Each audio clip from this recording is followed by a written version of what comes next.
Hello students, welcome on CC defence online classes.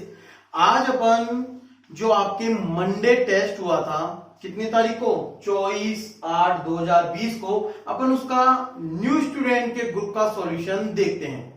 ठीक है, तो आपके जो 46 नंबर वाला 46 नंबर वाला क्वेश्चन था वो अपने फिजिक्स के स्टार्ट हो गए थे। तो उसमें अपन देखते हैं अपन क्वेश्चन में क्या दे रखा है। ए बॉल इज ड्रॉप्ड। एक बॉल है जिसको अपन ने ड्रॉप किया है यानी गिराया है, तो इनिशियल वेलोसिटी कितनी हो जाएगी 0। ठीक है, एक गेंद h ऊंचाई की मीनार से गिराई गई है। यह सतह पर 30 सेकंड में पहुंचती है तो t/2 सेकंड पर गेंद होगी। ठीक है, गिराई गई है। टोटल ऊंचाई कितनी है आपके ग्राउंड से? टोटल ऊंचाई है h। तो उसको नीचे आने में कितना समय लगता है? इसको नीचे आने में t समय लग रहा है। ठीक है, तो आप सभी जानते हैं कि फॉर्मूला क्या बन जाएगा कि सर सेकंड इक्वेशन, जो आपके सेकंड इक्वेशन है मोशन की, वो क्या होती है s equal to UT plus half at square. तो s कितना हो गया h, u 0 है तो हाफ gt स्क्वायर। ये होगा आपके समीकरण नंबर 1। ये टोटल ऊंचाई आ गई। अब वह t1 बराबर t/2 समय में कितनी दूरी तय करेगा, यानी ये दूरी कितनी तय करेगा। ठीक है, तो वही अपन सेकंड इक्वेशन का हम लेंगे तो x कितना होगा? x होगा आपके वही u0 तो हाफ g, समय कितना है t/2 का होल स्क्वायर। तो t स्क्वायर कितना हो गया h/4 आएगा। यानी वह कितनी दूरी तय करेगा?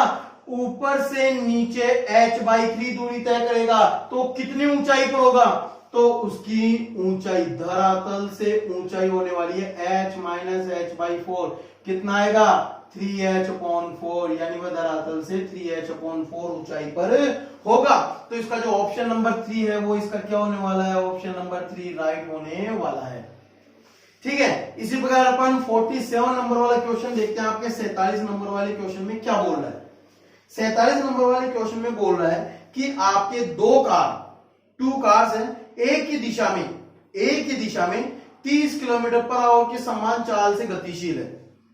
ठीक है, उनके बीच 5 किलोमीटर की दूरी है। विपरीत दिशा में गतिशील कर रही कार की चाल क्या होगी यदि दोनों कारों के से 4 मिनट के अंतराल में मिलती है।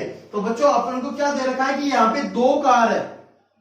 एक कार तो मान लो ये कितने वेग से चल रही है?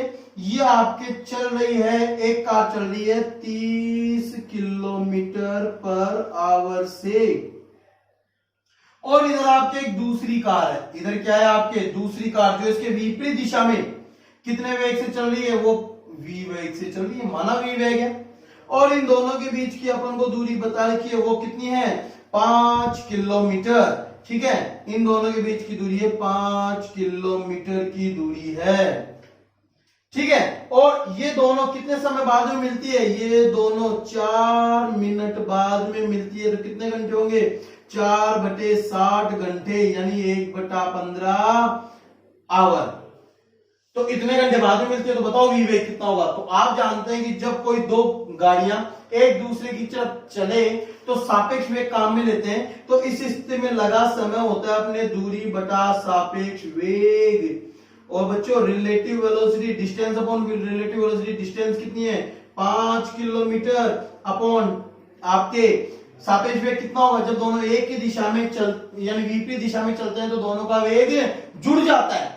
बताया था एक का प्लस का होगा, एक का माइनस का होगा। तो जब सापेक्ष वेग निकालेंगे तो एक में दूसरा माइनस करेंगे तो दोनों जुड़ जाएंगे। सापेक्ष वेग कितना होगा आपके 30 प्लस v बराबर समय कितना लग रहा है 1/15। तो इसको हल करेंगे तो ये आ जाएगा इधर 30 प्लस v बराबर 15 को 5 से गुणा किया तो 75।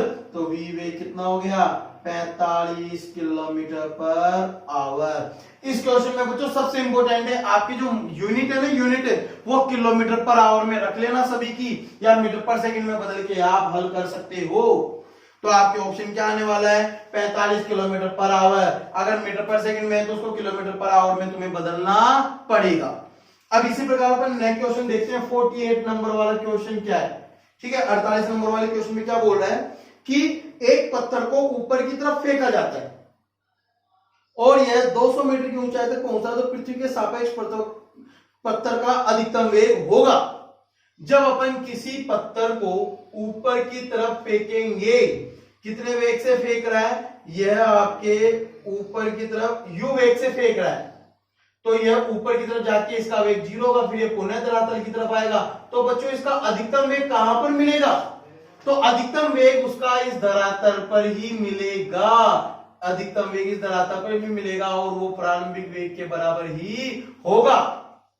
तो अपन को निकालना है प्रारंभिक वेग, तो वह कितनी ऊंचाई, अधिकतम ऊंचाई तक जाता है, अधिकतम ऊंचाई तुम्हें बता रखी है 200 मीटर, 200 मीटर, ठीक है, अधिकतम ऊंचाई 200 मीटर बता रखी है। तो ऑप्शन क्या है, यानी अधिकतम वेग उसका कहां पर होगा, धरातल पर ही होगा, यानी एट ग्राउंड। आपको कुछ वेग नहीं निकालना है, आपको वेग नहीं निकालना, केवल ये बताना कि कहां पर होगा, तो वह धरातल पर ही उसका अधिकतम वेग होगा, क्योंकि समान ऊंचाई पर वेग समान रहता है। जब किसी वस्तु को अपन ऊपर की तरफ फेंकेंगे तो जितने वेग से अपन उसको फेंक रहे हैं वो अधिकतम वेग है, उसके बाद में वेग घटता जाता है, फिर जब वो वेग 0 हो जाता है उसके बाद जब वो नीचे आता है तो उसका वेग बढ़ता जाता है और धरातल पे पुनः आकर वेग अधिकतम हो जाता है।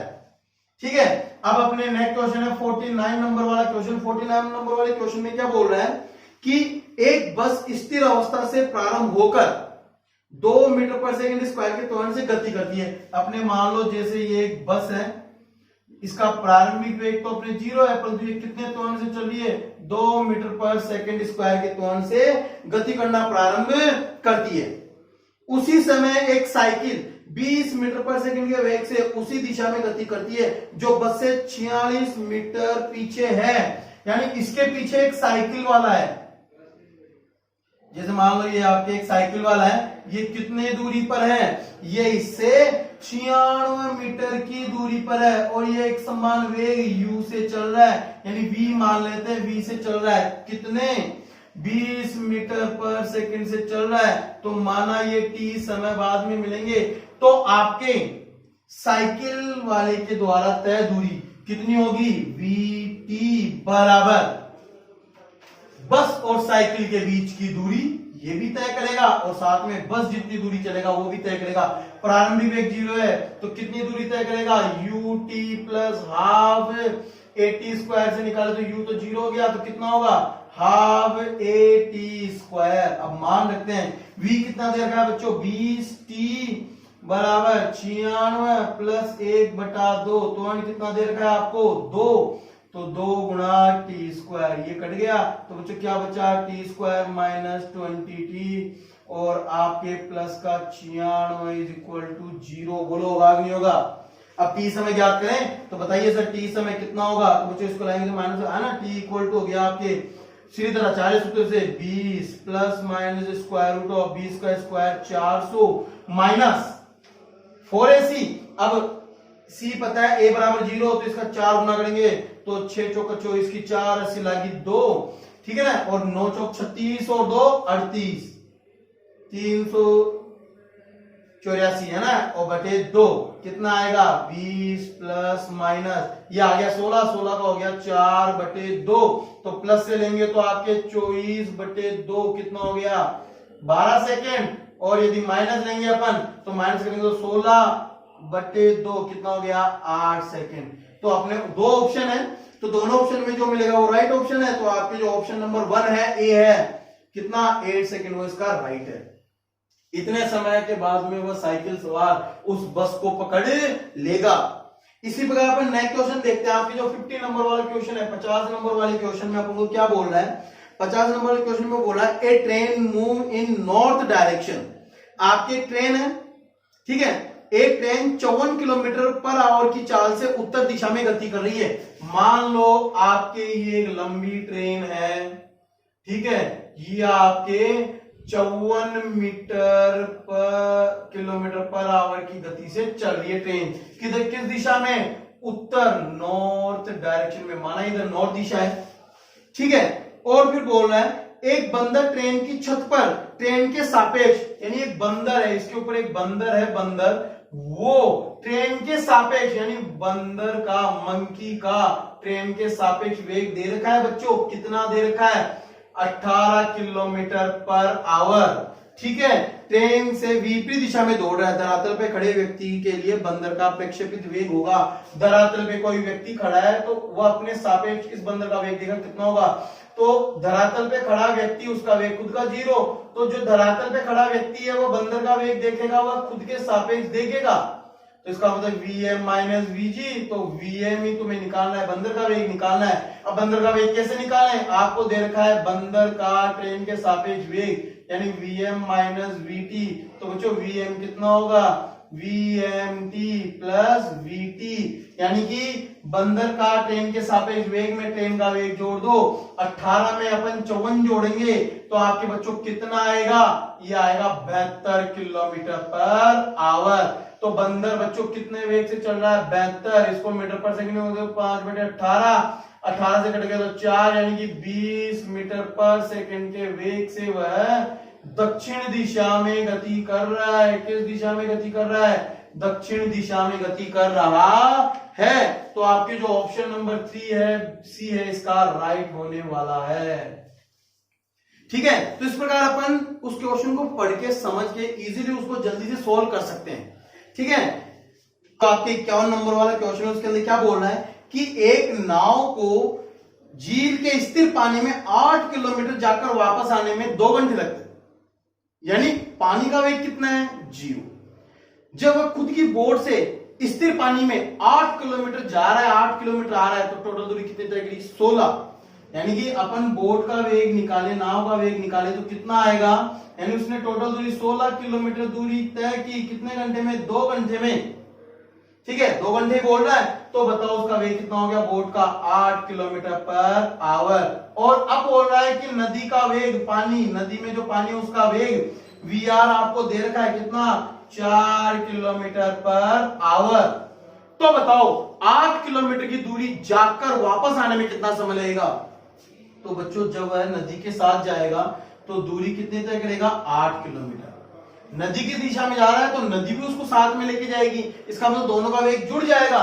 तो आपके Vb प्लस Vr यानी 8 प्लस 4 12 प्लस, अब वो 8 किलोमीटर दोबारा आएगा तो दूरी कितनी हो गई, 8। अब 8 में से 4 गए यानी विरुद्ध चलेगा, पानी के विरुद्ध चलेगा, तो आपके 4। तो इसको हल करेंगे तो कितना आएगा आपके 2/3 और ये आ गया 2, 3 दूनी 6 और 8/3 आवर। अब आवर में कितने मिनट होते हैं, 60 मिनट। तो अपन इसको हल करेंगे तो बच्चों कितना आएगा, 20, यानी कि 160 मिनट उसको लगेंगे 8 किलोमीटर की दूरी जाकर वापस आने में। ठीक है,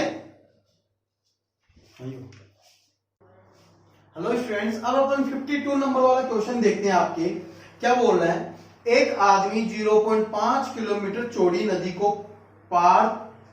तैरकर पार करना चाहता है।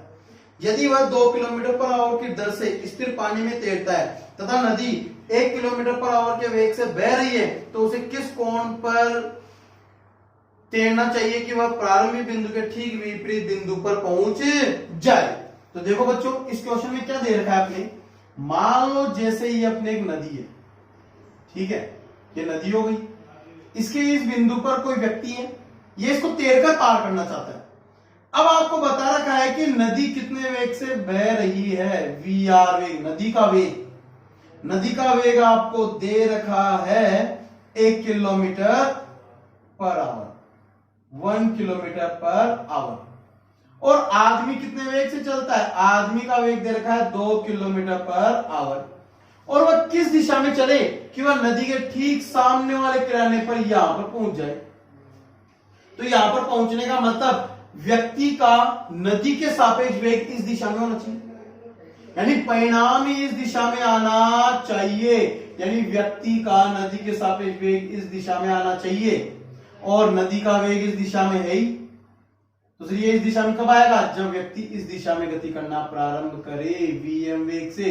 तो ये Vm वेग है, तो यदि अपन देखें तो ये कितना हो जाएगा Vr, तो वह ऊर्ध्वाधर से कितने डिग्री है कोण पर, थीटा कोण पर। ये थीटा कोण ज्ञात करें तो आपको एक त्रिभुज दिख रहा होगा, ये समकोण त्रिभुज। तो इसमें आप देखते हो कि साइन थीटा बराबर क्या होता है, लंब, लंब कितना है, परपेंडिकुलर Vr बटे कर्ण, कर्ण कितना है Vm।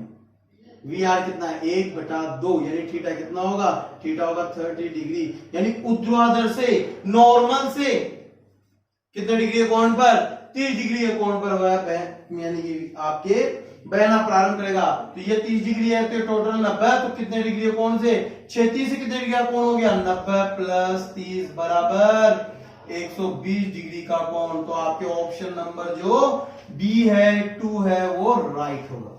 इसी पर अपन क्वेश्चन देखते हैं आपके 53 नंबर वाला, 53 नंबर वाले क्वेश्चन में बोल रहा है कि आपको टी टाइम दे रखा है, ठीक है, T is given as alpha X square plus beta X.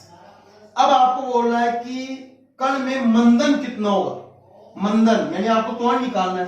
अब त्वरण कैसे निकालें, त्वरण निकालने का तरीका अपन इसका एक बार अवकलन करते हैं डी अपॉन डी एक्स के सापेक्ष, तो हमारे पास क्या आएगा 2 अल्फा एक्स प्लस बीटा, ठीक है। अब यहां से dx अपॉन dt निकाले तो इसका इनवर्स कर दे, तो dx अपॉन dt क्या कहलाता है, v वेग, और v वेग कितना आ गया 1/2x अल्फा प्लस बीटा, ये v वेग हो गया।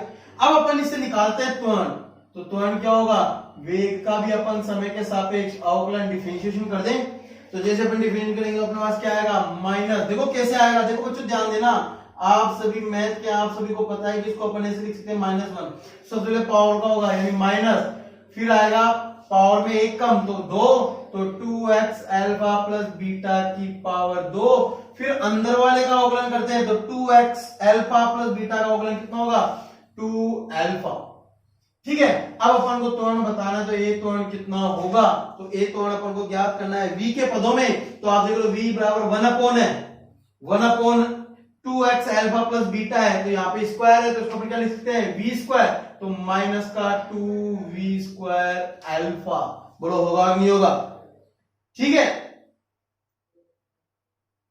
और अपने साथ साथ सॉरी अब जब अपन अवकलन करेंगे तो यहां पर अवकलन करने के बाद में dx अपॉन dt भी आएगा, और dx अपॉन dt किसके बराबर है v के, तो ये एक v और ये v स्क्वायर मिलके कितने हो जाएंगे v क्यूब, तो आपके मंदन कितना होगा बच्चों 2v क्यूब अल्फा, यानी ऑप्शन नंबर जो 2 है इसका b है वो क्या होने वाला है, राइट होने वाला है। तो बच्चों ध्यान देना, जब अपन अवकलन करेंगे समय के सापेक्ष कर रहे थे, इसी कारण अपने dx अपॉन dt भी आएगा जो v के बराबर होगा।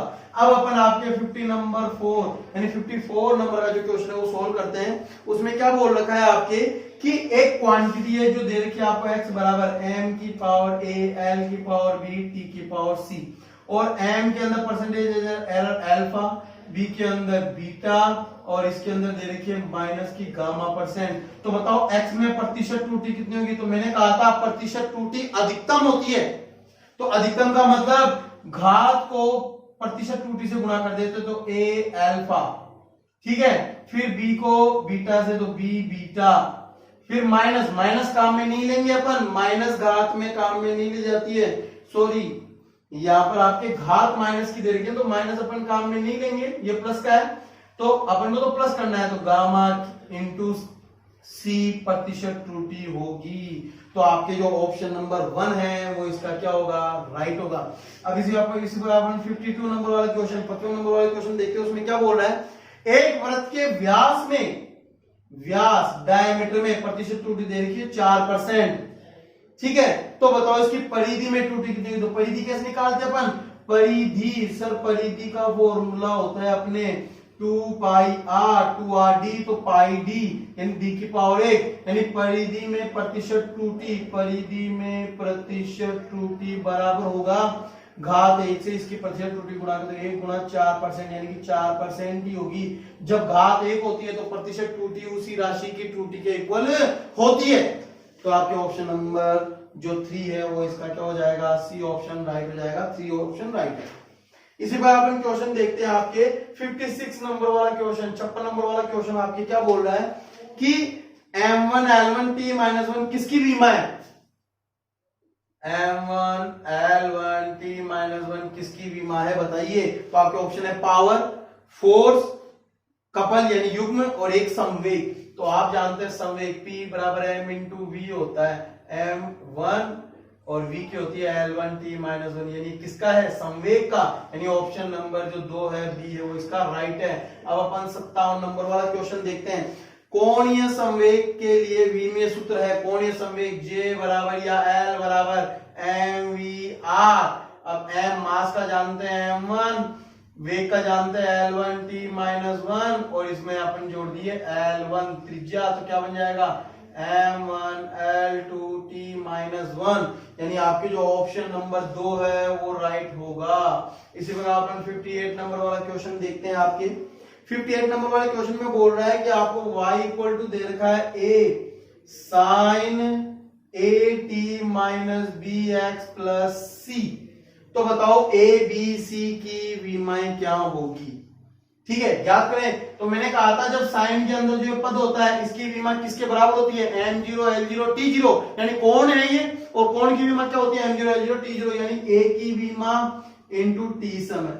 राशियां तभी घटती है जब इनकी विमाएं समान हो, तो b की विमा गुणा x की समय, x यानी दूरी है तो l1, और बराबर c की विमा बराबर कितनी है m0 l0 t0 या फिर 1। तो a की विमा क्या हो जाएगी, इसका भाग देंगे तो ये बन जाएगी अपने t-1। b की विमा क्या बन जाएगी, इसका भाग देंगे तो l-1, और c की विमा क्या बन जाएगी आपके m0 l0 t0। तो जो ऑप्शन नंबर आपके कौन सा है, ऑप्शन नंबर 2 है, वो इसका बी ऑप्शन राइट है। ठीक है, इसी बार वो क्वेश्चन देखते हैं।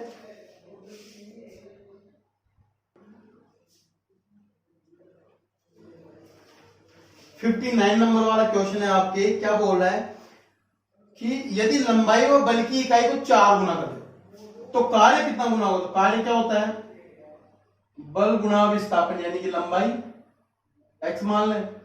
अब यदि अपन फोर्स को ही 4 गुना कर दें और लंबाई को भी 4 गुना कर दें तो नया कार्य क्या हो जाएगा 16 गुना हो जाएगा। तो ऑप्शन बी इसका क्या है राइट है। 60 नंबर वाला क्वेश्चन करते हैं अपन।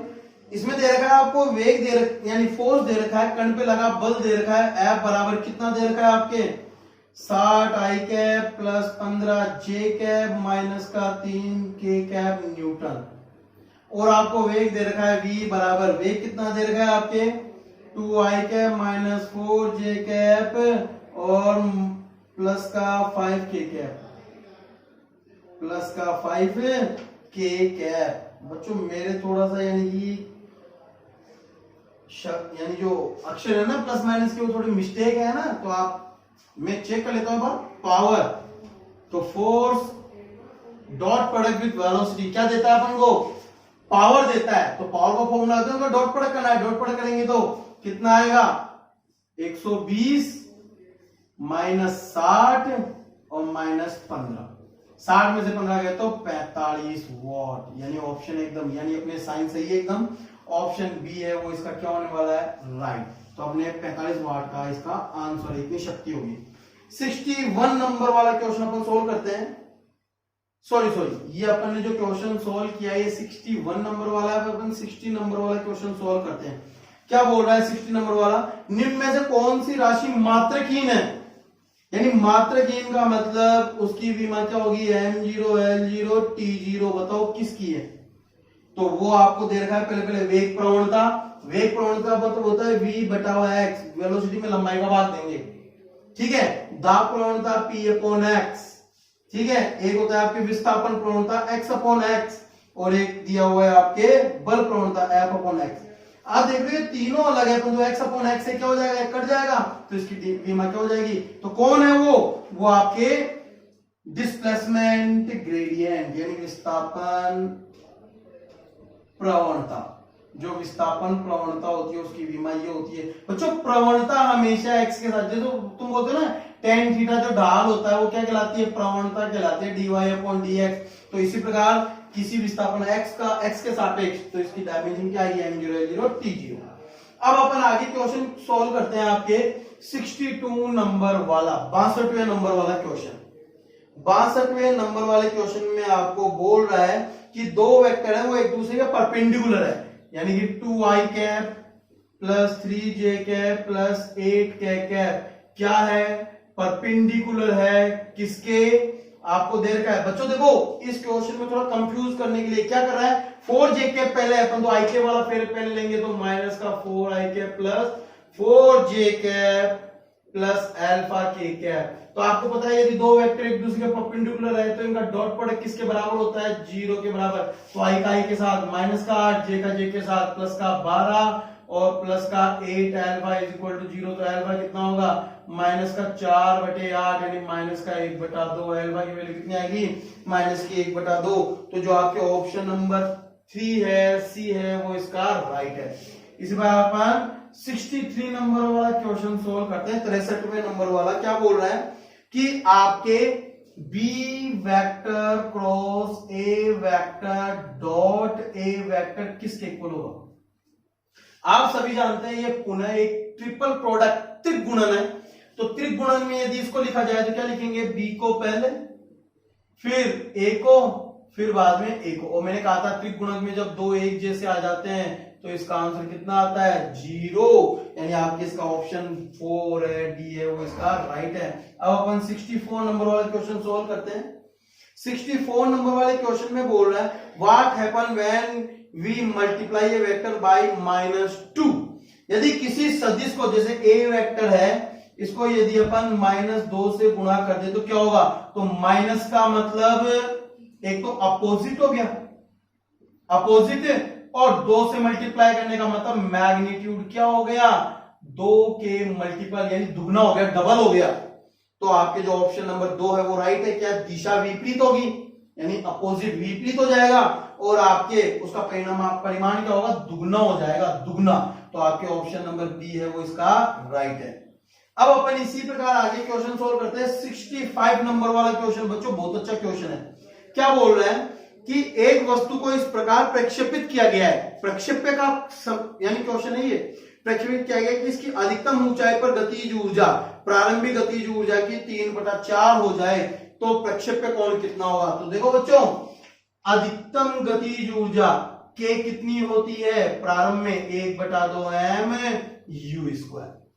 अब आपको पता है कि अधिकतम ऊंचाई पर जो वेग होता है, अधिकतम ऊंचाई पर जो वेग है, अधिकतम ऊंचाई पर जो वेग है वह केवल x घटक होता है। वो किसके बराबर होता है, u cos थीटा।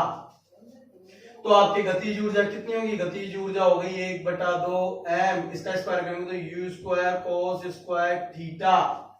ठीक है, 1/2 m u² k है तो रखेंगे तो क्या बन जाएगा, k cos² थीटा। और ये किसके बराबर है, 3/4, अधिकतम गतिज ऊर्जा का 3/4, तो k से k गया तो आपके पास क्या मिला, cos थीटा बराबर स्क्वायर को 3/2। ये कब आता है, जब थीटा की वैल्यू कितनी हो, कितने पे आता है, 30 डिग्री के कोण पर। तो आपके प्रक्षेप्य कोण कितना है बच्चों, 30 डिग्री का है। तो जो ऑप्शन नंबर ए है 1 है वो इसका क्या होगा, राइट होगा। अब अपन इसी प्रकार 66वें नंबर का क्वेश्चन सोल्व करते हैं। 66वें नंबर के क्वेश्चन में क्या बोला है, एक कार विरामावस्था से प्रारंभ करती स्टार्ट होती है, यानी पहले उसका वेग कितना है, 0, और अल्फा त्वरण से स्टार्ट होती है, अल्फा त्वरण से स्टार्ट होती है, और अधिकतम वेग प्राप्त करने के बाद फिर वह बीटा मंदन करती है, ठीक है, और जाके रुक जाती है, रुक गई तो अंतिम वेग 0। तो इस स्थिति में लगा कुल समय t है, यानी माना इसमें t1 समय, इसमें t2 समय, तो यदि t1 प्लस t2 बराबर t है तो बताओ अधिकतम वेग कितना होगा। तो इसको ज्ञात करने के लिए अपन क्या करते हैं, फर्स्ट इक्वेशन ऑफ मोशन काम में लेते हैं। फर्स्ट इक्वेशन किसमें, पहले पार्ट नंबर 1 में लगाएंगे। तो v बराबर यानी v मैक्सिमम बराबर u प्लस अल्फा टी, तो u तो 0 है तो अल्फा t1। तो यहां से t1 समय निकालेंगे बच्चों, किसके बराबर होगा, v मैक्सिमम अपॉन अल्फा हो गया। तो ये तो कुल समय t वाला फॉर्मूला, ये आपके नंबर 2 मान लेते हैं। इसी प्रकार अपन फर्स्ट इक्वेशन लगाते हैं किसके अंदर, आपके जो पार्ट नंबर 2 है उसमें। अंतिम वेग कितना हो गया, 0, तो v बराबर 0 और u ये प्रारंभिक वेग, अधिकतम वेग प्रारंभिक वेग बन जाएगा, तो v maximum minus beta t2। तो इसे t2 समय निकालो तो कितना बनेगा, v मैक्सिमम अपॉन बीटा। आप दोनों को जोड़ लें, जोड़ेंगे तो t के बराबर, यानी v मैक्सिमम तो कॉमन ले लिया, बचा क्या बच्चों, 1 upon alpha plus 1 upon beta. जैसे अपन इसको सोल्व करेंगे तो v मैक्सिमम बच्चों क्या आ गया, alpha plus beta upon alpha beta. तो अधिकतम वेग कितना होगा, तो सर इधर अल्फा से गुणा कर दो, इससे भाग दे दो, तो alpha beta upon alpha plus beta और टी टाइम। तो अधिकतम वेग का फॉर्मूला आपके कौन सा हो गया, जो ऑप्शन नंबर 4 है, डी है, वो इसका राइट है। इसी प्रकार पर नेक्स्ट क्वेश्चन देखते हैं।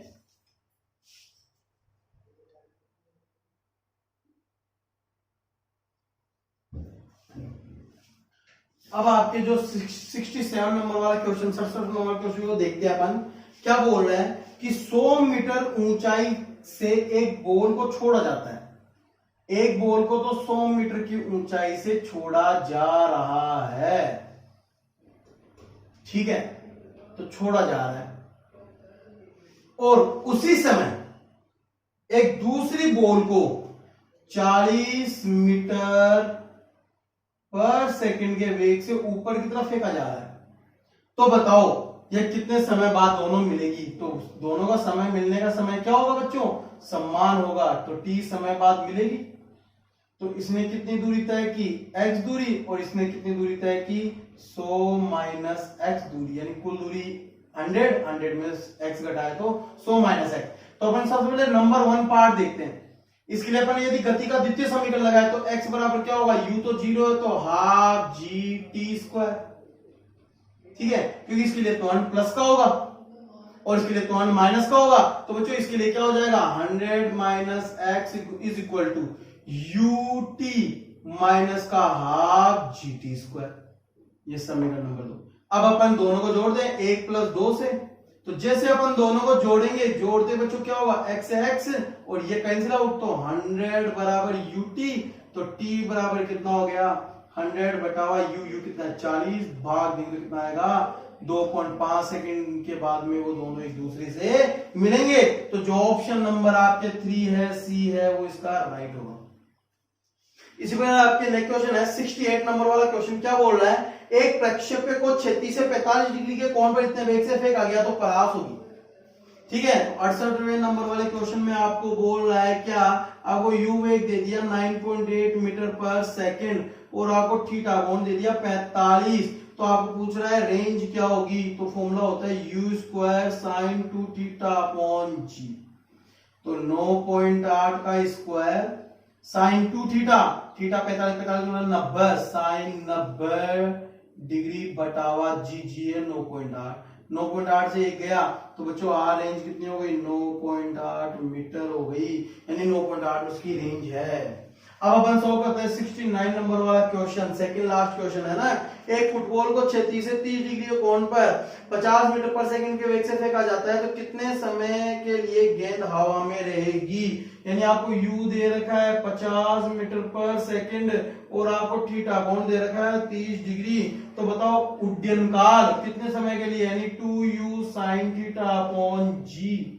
तो 2u कितना है 50 साइन 30, साइन 30 कितना होता है 1/2 बटावा जी, 2 से ये गया 0 से ये गया 5 सेकंड, यानी 5 सेकंड के लिए वह हवा में रहेगी।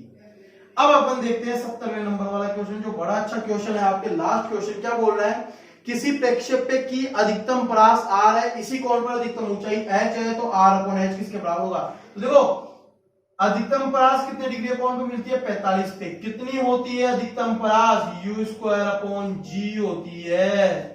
अब अपन अधिकतम ऊंचाई निकालते हैं, फॉर्मूला क्या होता है u square sine square theta, यानी 45 पे निकालना है अपॉन 2z, और साइन 45 होता है 1 अपॉन रूट 2, 1 अपॉन रूट 2 का square 1/2, 1/2 4, u square upon 4g। तो r अपॉन h बताना है, तो सर r कितना है वो रहा, देखो u स्क्वायर अपॉन g और h बता रखा है 4g upon u square, cut गया मुझे कितना आ गया 4:1। तो जो ऑप्शन नंबर आपके 1 है वो इसका क्या होगा, राइट होगा। तो बच्चों आपके इस प्रकार ये जो मंडे टेस्ट 24/8/2020 को पेपर हुआ था उसका सॉल्यूशन है। तो आप सभी ने इजीली इस पेपर में बहुत सारे क्वेश्चन टाइम के अंदर सोल्व कर लिए होंगे, ठीक है। इसी प्रकार तैयारी करते रहिए। Thank you.